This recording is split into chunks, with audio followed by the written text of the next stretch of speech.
rolling countryside of Europe hides a secret. Beneath these farmlands lie graveyards, final resting place for the fallen of the First World War. No Man's Land is a group of archaeologists, forensic experts and historians. They excavate the past a shovelful at a time to preserve the memories of the shattered lives that ended here.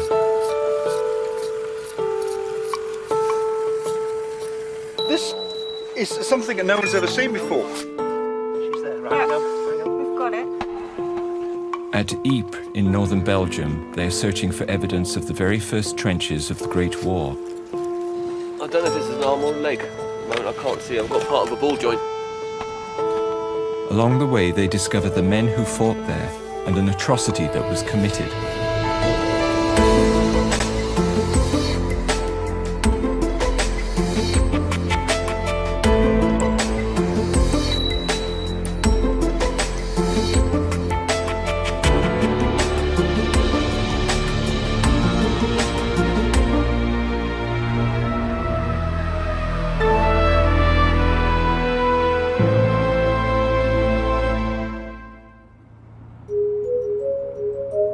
In the autumn of 1914, this Belgian farmland was a focus of fighting in the First World War. British, French and Belgian troops flooded in to face a vast German army. The Allies were desperate to capture the open land between the newly dug trenches in France and the coast to prevent the German army from capturing the vital Channel ports, lifeline of the British Army. It was also a battle to save the last major Belgian town in Allied hands, Ypres. Where we are now is at a small village of Bigsotter, which is north of the town of Ypres. In 1914, the Germans' plan was to take Paris within about 6 weeks, to knock out the French and then turn to their east and beat the Russians. They fail, and because of that, they start to dig in. Andy Robertshaw is an historian with Britain's National Army Museum and a member of No Man's Land, a team of battlefield experts here to try and find evidence of the First Great War trenches and the men who fought in them. They're using geophysical surveys and wartime maps to try and locate the original trenches. Overseeing it all is archaeologist David Kenyon. There are early aerial photographs from 1915 that show a German trench here. And we know that the site was captured by the Germans in October of 1914 during the First Battle of Ypres. These fields are where the infamous trench war of the Great War was born.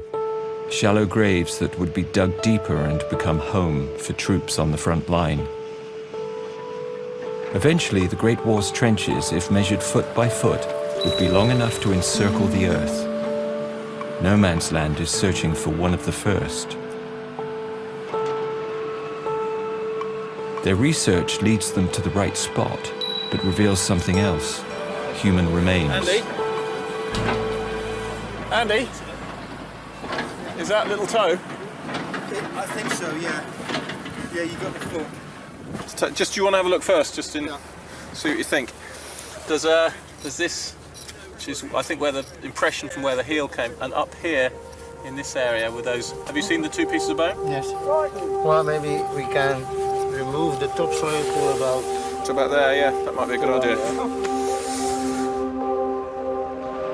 The team identifies a layer of earth that appears to contain the human remains.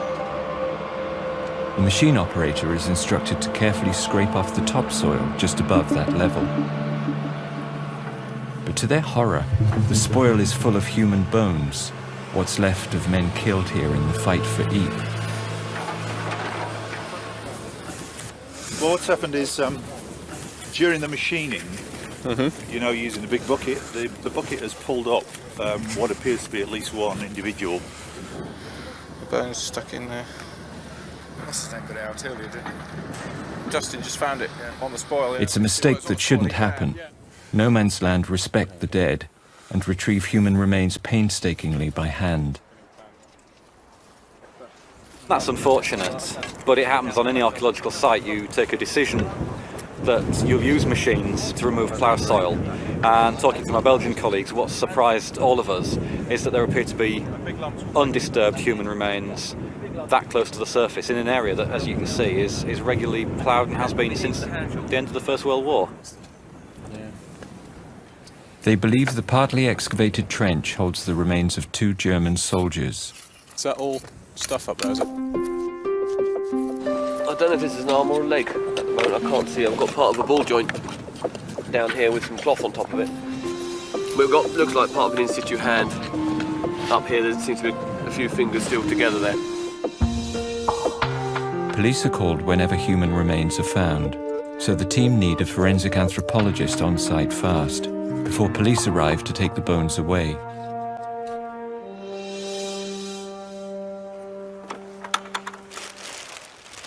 The first job of a forensic anthropologist is to hunt for clues to help identify human remains. Marit van den Bruener is also trying to work out how many soldiers No Man's Land has found. So the easiest is to start with the long legs. If we see already 2 times a right femur, yeah, then we know we have 2 persons, yeah. And if they are all about the same age, then it's difficult to say which bone belongs to who. While Marit pieces together a human jigsaw, No Man's Land uncovers more clues, remnants of the soldiers' uniforms. The button. The brass buttons seem to have survived quite well, but there's plenty of large bits of uniform up the top here. Luke Barber is a forensic expert with the police force back in Britain. He's a specialist in working with evidence found alongside human remains. This, what we're wondering is whether we've actually got the best part of one body and bits of others. And if you do get someone who's been blown to pieces, then apparently one of the things that survives the best are the legs and the feet, which are in the boots. So it may well be they're picking up limbs and dumping them down and burying them all together. So it's not necessarily a simple head count, because sometimes the heads are missing completely. Marit's examination tells her the men's age and details of their physiques. This results in an unexpected discovery. The team have found the remains of 3 men, not 2. So what I'm trying to do now is the same bones I'm putting together. So the femurs with femurs, tibia, feet bones, arm bones. So it becomes a real puzzle. Nee, that's a hand. So 1, 2, 3, 4, 5, 6, 7, 8. So what can we say about these bones? I could separate 3 individuals. They were quite robustly built, and they were surprisingly not so tall. The height of this first individual, for example, is 1.65 meters. And if I compare this with myself, then it's about 10 centimeters less than me, which is in fact small for a man. I can see things on bones, but bones don't tell everything. I did my best.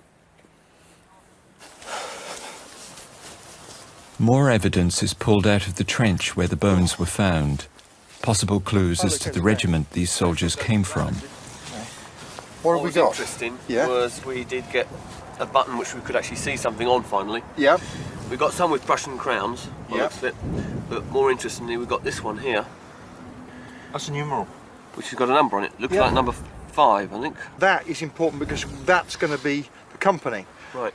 So number 5 company of the regiment itself. That's good. Which means that if we can do a bit of research on the divisions that came through this area, what we can then do is to work out if in the battalion or regimental history there is any mention of a map showing where number 5 company was. Right.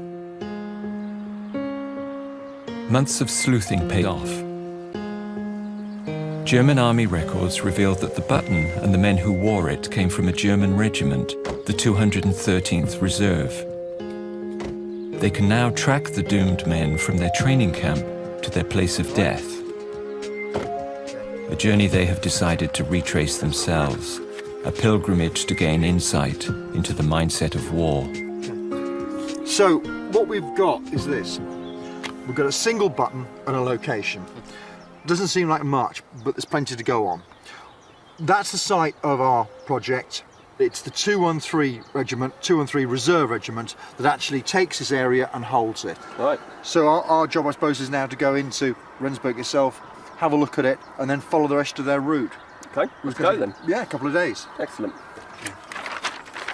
We only had partial remains, so we weren't able to this time say this is a particular person, only that they came from a particular unit. So the idea of this trip is to take 3 of us, the same number as bodies that were found, and to retrace their route. Wearing their uniforms as a way of finding out what their experience could have been like. And having never been a soldier, it's a way of getting inside, I suppose, that the mind of that man. Andy Robertshaw may never have been a soldier, but he spent his life studying armies, and he spends a great deal of time in uniform.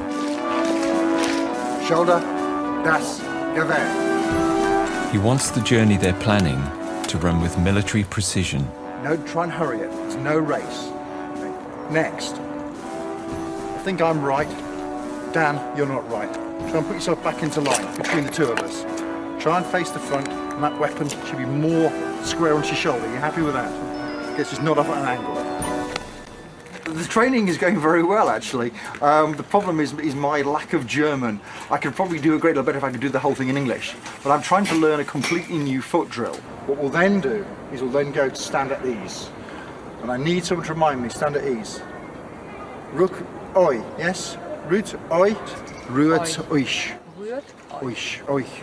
euch ist gut. Rut, oich. Ruet, oich. Yes. Right, stand at ease. Which is rucht, oich. Like that. Comfy? If anybody knows me, they'll tell you that I always have problems with foot drill. I learn it quite slowly, but trying to learn a new foot drill combined with orders in a foreign language is proving quite taxing. I've done it again. It's so easy, okay? Good. Happy? Good. Now we're going to get wet. Squat, recover your arms.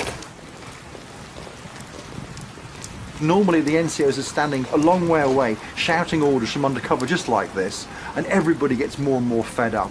But it's a way of getting the soldiers ready for being messed around, because it's going to happen in action. And they're going to get wet and they're going to get miserable. So there's no point keeping everybody dry and comfy and hoping that war would work out to be nicely fought indoors in nice dry days. It's not like that. So the sooner the soldiers get used to it, the better. Pulse! Squat. Bad weather. Return to your quarters. We go again. We're actually in the town of Rendsburg, and Rendsburg is where the Reserve Regiment 213 originally was formed from local men. The people that we found just north of Ypres were from the regiment, therefore from this area, but more specifically they're from, well, at least one of them was from number 5 company. And in fact, if you come here, we've managed to match this rather well. That is the number 5 on the original button, dug up near Ypres. And that's our replica. That may actually be a real one, but it hasn't been in the ground for 90 years. So it's a single company of about 200 men from this area. There's a fair bit of curiosity. You can see people looking. Yes. They don't actually come and ask. It's not been too bad, actually, is it? It's looks which I was expecting. There wasn't any great angry mob chasing us around the square, which I was just a bit worried about. And yeah, it makes you feel the part a little bit to actually walk around the town in the correct costume.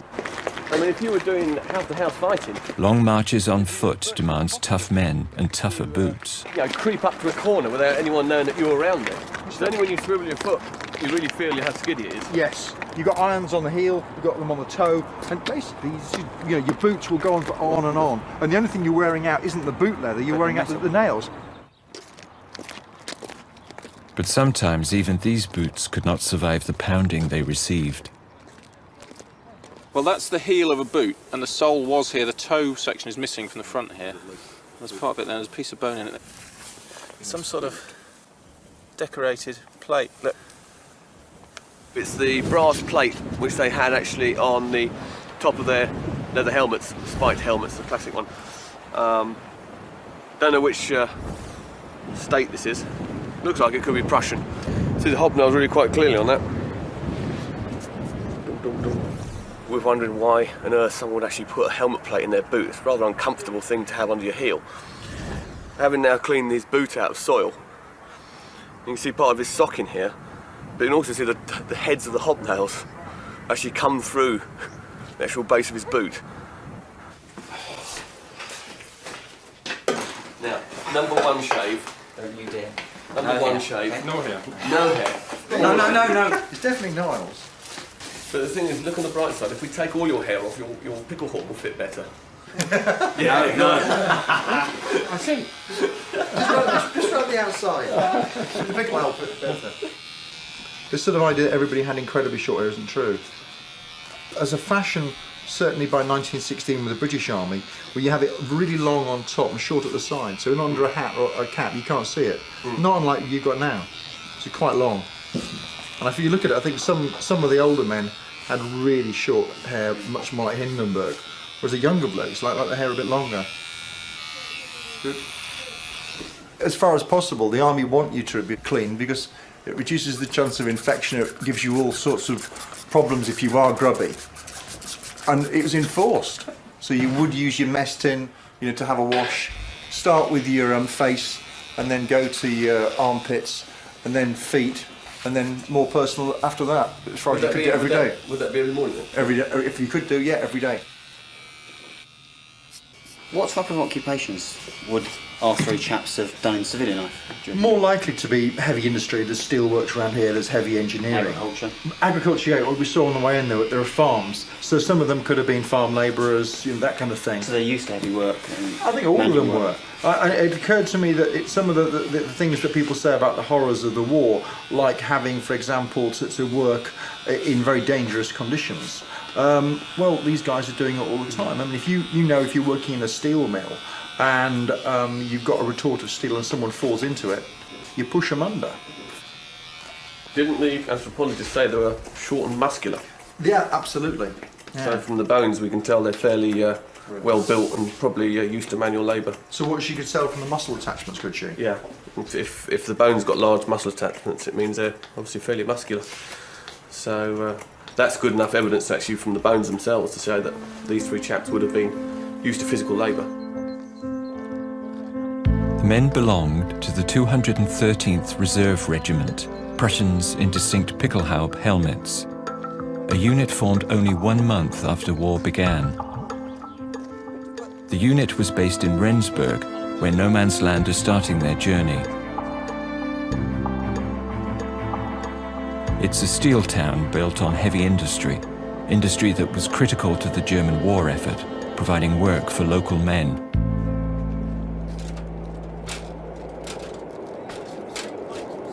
We're actually on the Hochbruck Bridge, which spans the Kiel Canal, which was built just before the bridge was built. And for anybody in the town, in fact, for the town itself, it becomes the symbol of the area, is this bridge has become so famous. I think going down is going to be worse than going up. Absolutely. The view is going to be fantastic. I was thinking about our workers. I mean, if they were farm labourers, this would have been absolutely staggering to look at it from a distance. If they were in the steel industry, well, probably some of the steel that they made went into the structure, but they might have been construction workers. the guys that came up here and built this. And if they'd taken part in that monumental bit of engineering, looking down at the canal, which is again monumental, looking at their navy going through it, they would have had this supreme feeling of confidence, which I think is what we get in the German army in 1914. That's better. Oh, Wow. wow, what a view. Look at the shipping containers on that. They look And tiny. you can't even lose your helmet over the side. This canal is built to get their fleet from one side of Germany to the other. It all says basically preparations for war. It's almost inevitable. I mean, just thinking about it, we're up here being saying, isn't this incredible?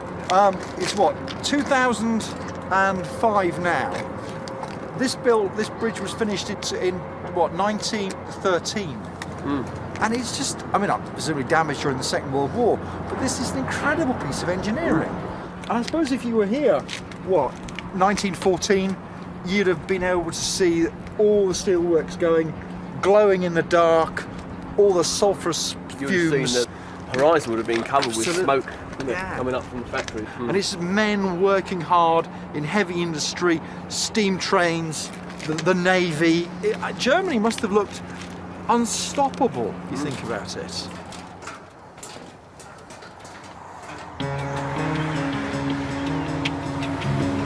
The remains of 3 German soldiers found in a trench in northern Belgium near Ypres have been traced back to a reserve regiment, the 213th.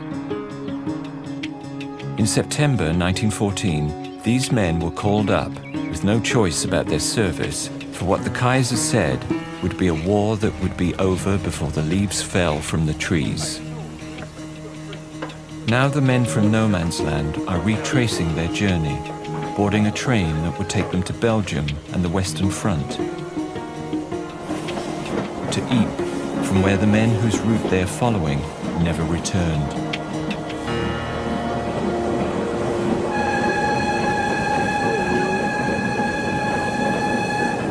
The white flower symbolises, I guess, peace or purity, and they would have been given to us, to the soldiers, by their loved ones before they left.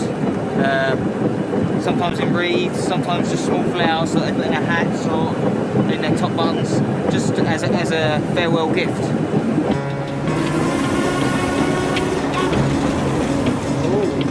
Oh, you're bust. 19. Oh, 17. yes. For once, I win. Right, well, basically what I've got is some small change. It's about right, isn't it? Yeah, and that's actually the exact coin, or one of the exact coins, Belgium coins, that we found in the purse of our 3 soldiers up at Big Shotter.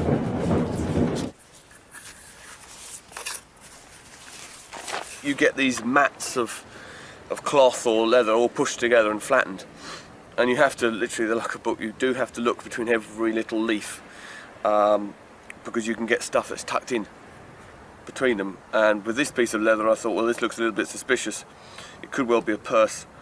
And when you open it up, you can see that still inside you've got the coins as they were some 90 years ago. Fantastic. Oh, look at that. First time they've seen light of day for 90 years. Isn't that amazing? Just small change. Is that the I ones with the holes in? I think Mark has said that the ones with the holes in are probably Belgium.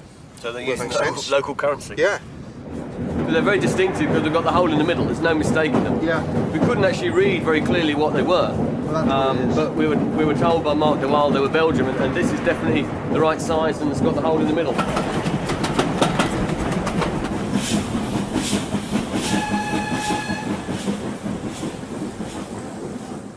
Now we've been very kindly lent an original letter from a German soldier. His name is Wilhelm.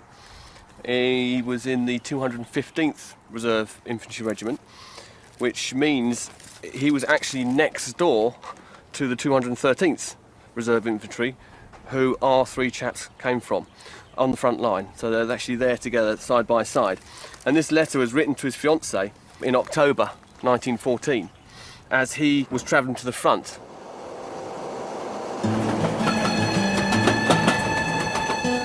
They're obviously in very high spirits as they chugged through the countryside, looking out the windows as it went by. The weather was good, like I said, and it was in autumn, and he was saying that the autumn colours were out. What's particularly nice is, he describes Belgium as they enter. Belgium, but what a beautiful country it is with the rolling hills. What these words say is very much, I think, what our three soldiers probably would have been feeling as well. And the general feeling is upbeat. Everyone's singing as they cross the border, they're singing in German, and it's all like a large party. They're all quite happy, it's an adventure. Feels pretty good. It's exciting. I feel very comfortable in all this gear. Now that we've got all the webbing on and the pack and the helmet, I really feel the part. I feel great. And in the train on this beautiful day is amazing. I don't know where we're going, what our final destination is, but with the other lads, I feel really good, really confident. You know, back there is home, and you're going into the unknown that way, and everything you know and love that's dear to you is back there. And although you're going to a great adventure with your new mates, there's still a part of you that wants to go back home.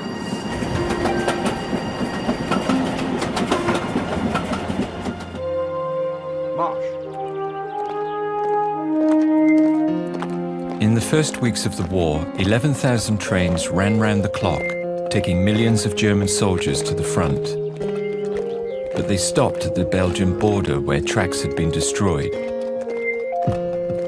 So the Germans marched into Belgium, pushing through territory they were already calling the New Germany.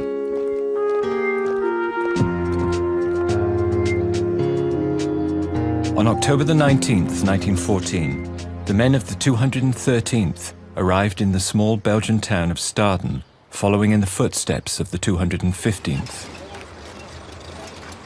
The story goes that on arrival they were besieged by gunfire coming from the houses that surrounded them, fired on, as they thought, by the local townsfolk. But Andy Robertshaw thinks otherwise. In your letter, it says they were being fired up by townspeople. Yeah. From the sound of the French reports, it's the French army firing at them. Yeah. As the Germans advanced under fire, the French pulled out, packing up their machine guns, but leaving the spent shells behind. With no opposing army in sight, the Germans assumed the locals had been shooting at them. So when the Germans come in, lots of spent cases, evidence of people shooting, who's here? The townspeople, no, not French soldiers. They get the blame for it. So they get the blame for it. And in some ways it makes a horrible logic, isn't it? The contents of the letter written by Wilhelm reveals what happened next and how the German soldiers took revenge. Look, doesn't that letter mention that they spend the night in the fields? And nobody gets shot, although there's lots of bullets all the time.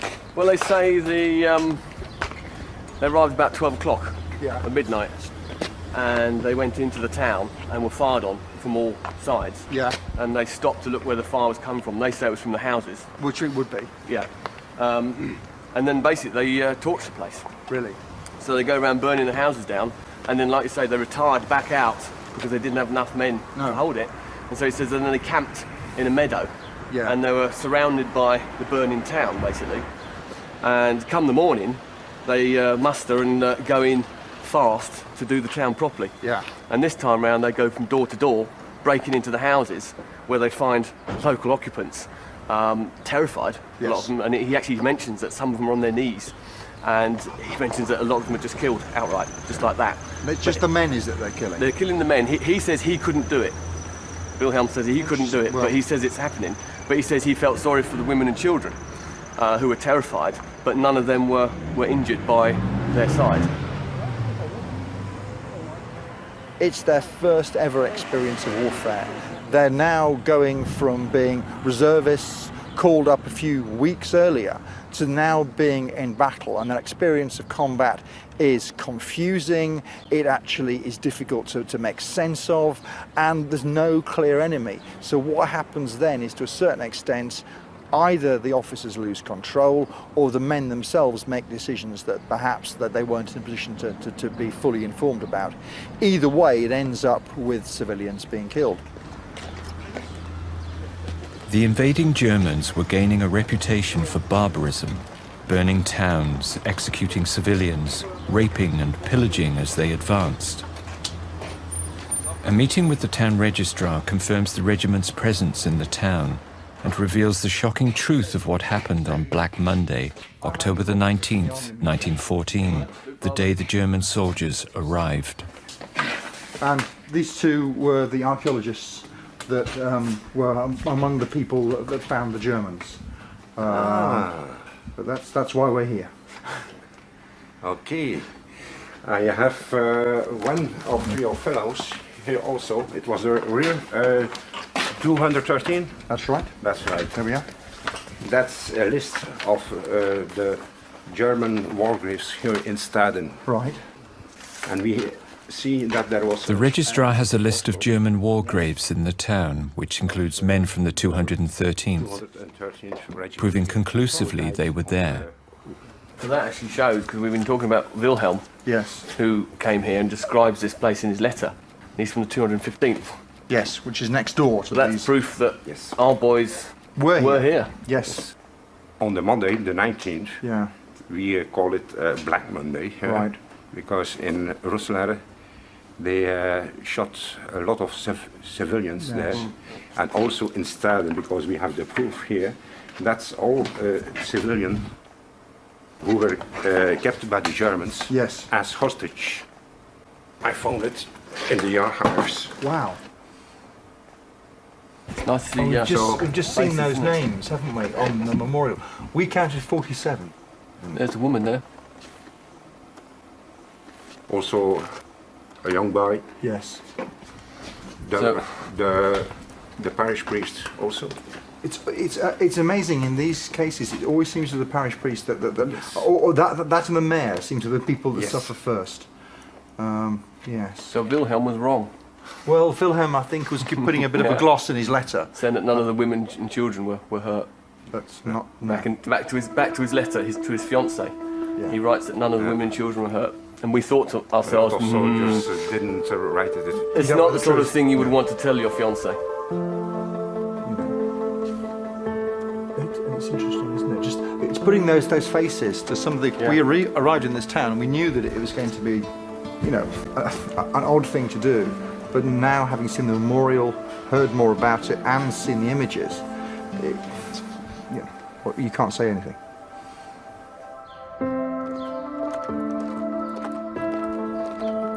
The hostages included children, women, and the parish priest. Civilians, the registrar says, were used by the soldiers as human shields, then murdered. The thing that struck us was just the number of people, there's 47, and then putting names to faces or faces to names was something else. At least 3 women in the photos. Yeah, absolutely. And the other thing was, you were saying that the Wilhelm in his letter says, that the women weren't killed. Yeah. And he seems to suggest they were killed sort of in the heat of action. Was what we're hearing is that they were used as a human shield. So if just killing people, because you think they've been shooting at you is reprehensible, the human shield thing.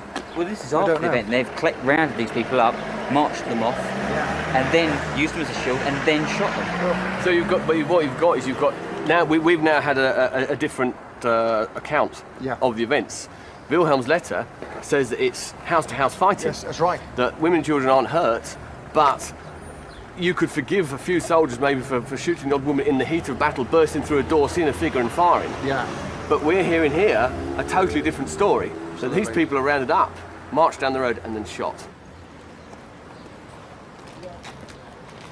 It's very, very strange, to be honest, to be wearing a uniform that is the same as the men who were here in 1914. It's what the uniform represents is what makes it disturbing to me, because it was an atrocity. And it doesn't matter why it happened, it did. It's a historical fact. And in some ways it's completely explicable. But at the same time, the death of civilians in war is far, far worse than the death of soldiers. On the whole, soldiers expect it to happen. For the civilians, that they don't. Wilhelm's letter says after the shootings, the Germans camped on the outskirts of the town. Staying true to their journey, No Man's Land are doing the same. How about that bit there? Yeah, this is good. That's fairly good, isn't it? It's fairly soft. There isn't much poo in it.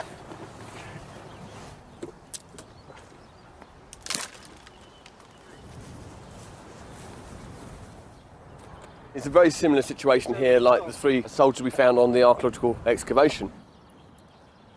They may well have camped in this very field. And it would have been a scene very similar to this, except a lot more of them. 200, 300 men in a field like this. Rinse that out first, hang on. Go on. Get a little There, tiny bit in there. rinse that out. Oh my God. We're going to eat this stuff? So what, show me. That's fine. Oh God. I was hoping you were going to say that's gone off. Open it up a bit more. Don't be a whingy. Last night I had calamari. Tonight I've got dog's food. I wish I'd said that there.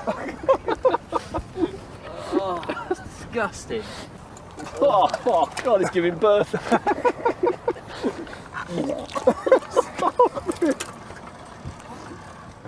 Oh God, what's that? It's a penis. Is that?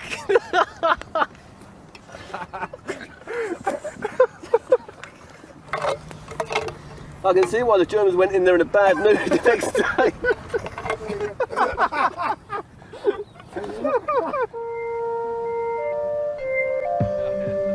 As night falls, the mood becomes more somber. Tomorrow they go to the front.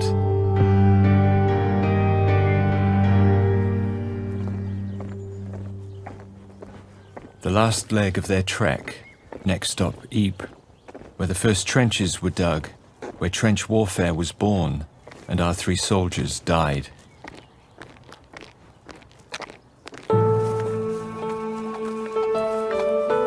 When the men of the 213th Regiment reached Ypres in October 1914, they were part of a new wave of German troops. Come in. Pack up first. 250,000 strong, the plan was to capture Paris, destroy the French and British armies, then turn on Russia in the east.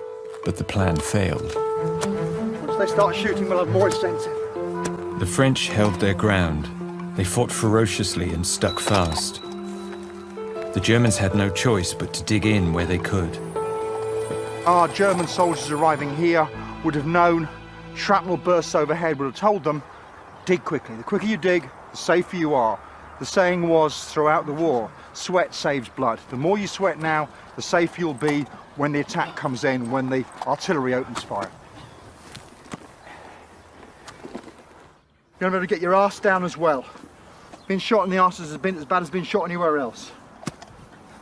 Just keep digging it out. No Man's Land are reliving the experiences of the German soldiers whose remains they found in these very fields. I'm digging this temporary trench, this scoop, which has got me the length of my body.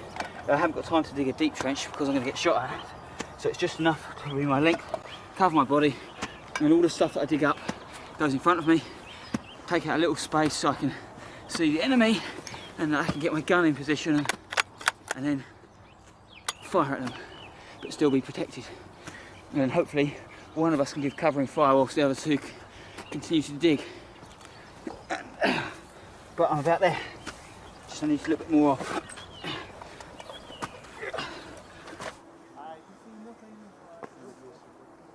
When they first came here 5 months earlier, No Man's Land's mission was to find the first trenches ever dug for the Great War.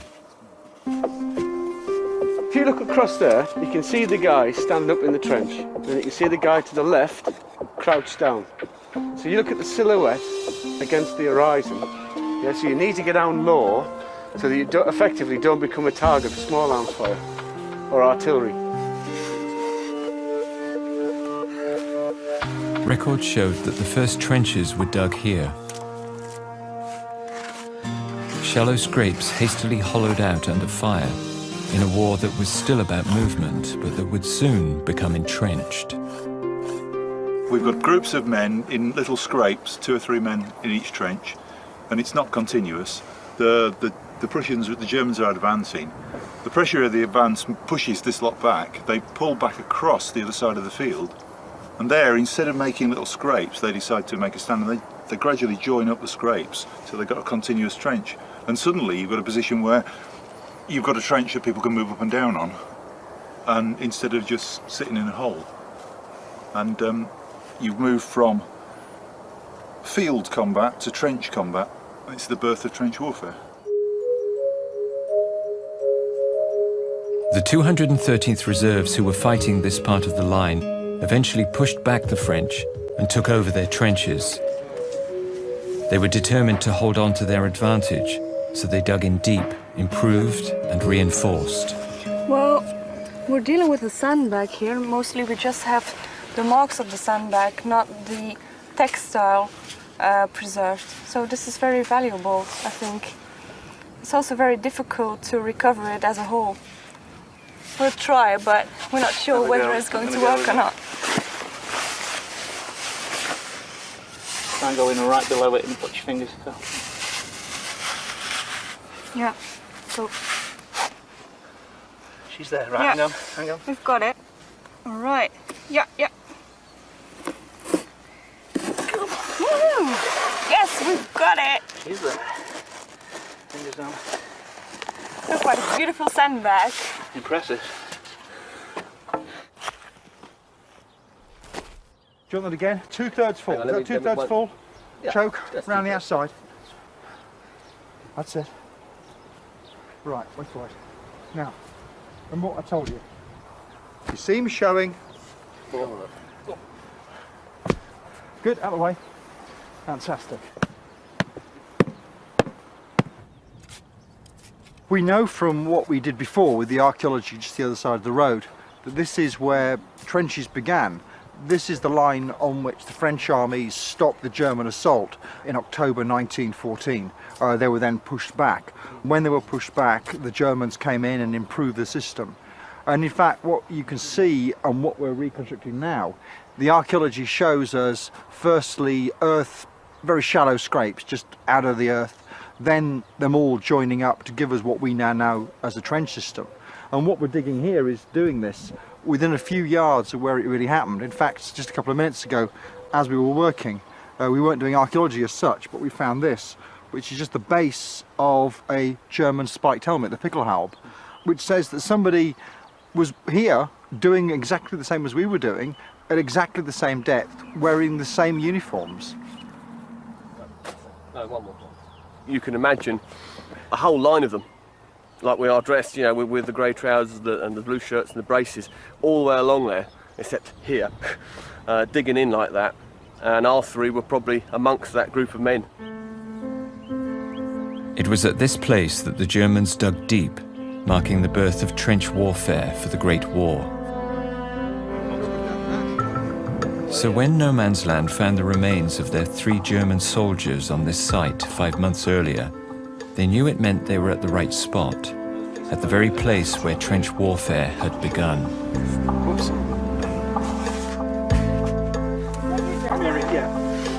Digging deeper below the German fortifications, they hoped to find the original trench layout, a remnant of the very first ever dug for modern warfare, something that changed it forever.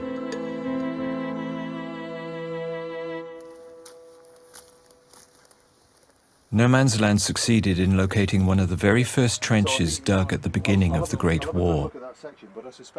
This is something that no one's ever seen before. People have done archaeology of the Great War and they've looked at 1915, 16, 17. Normally it's late war.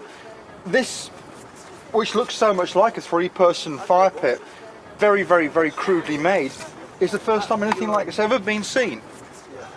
But everything in here is early war. It cannot be 1917 or 18. This is, you know, one of the very first trenches. Unbelievable. If we get rained on, we've got really wet gear. What we've done here is to build our replica of a trench of the type that would have been dug end of 14, beginning of 15, as trenches improved. It's got all the features that you should have in a trench. It's got a lower area which allows you to walk along without getting too exposed to enemy fire. You've then got the fire step that you can stand on to shoot, sleep on. You've got an area called the berm, which allows then, well, here you can see what's gone onto it, really to stop the earth falling back straight into your trench. And then the parapet, and the parapet we've been able to use sandbags. Germans were using basically any form of bed linen. It would have been much more variegated. This is very even. Over the top. Yeah. But this is very much the sort of thing that they would have done literally just across in the field over there that's now ploughed. And so yeah, in a way we've come all the way from Rendsburg where they were, and we are literally, what, 20 metres away from their trench. The whole basis of no man's land has been excavating trenches. It was never set up to find human remains. But when we find them, the idea of being able to identify them, to give them some humanity back is what it's about. We had the opportunity this time to go and see where they came from, follow their route, come back and stand here where the human remains were found. 3 casualties buried together. It seems that initially that they were all in the same space, so that says to me a shell hole or a grave prepared by German soldiers. But whoever buried them, it was very, very shallow. That says to me men in a hurry, men really under pressure to get their mates just underground. That's all they were doing. Not a proper burial.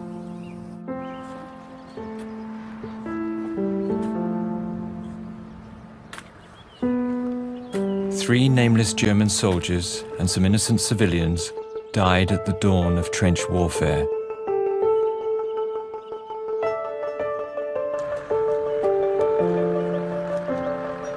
Fighting in trenches stalemated the war for 4 years, so no one got home before the leaves fell, and millions never got home at all.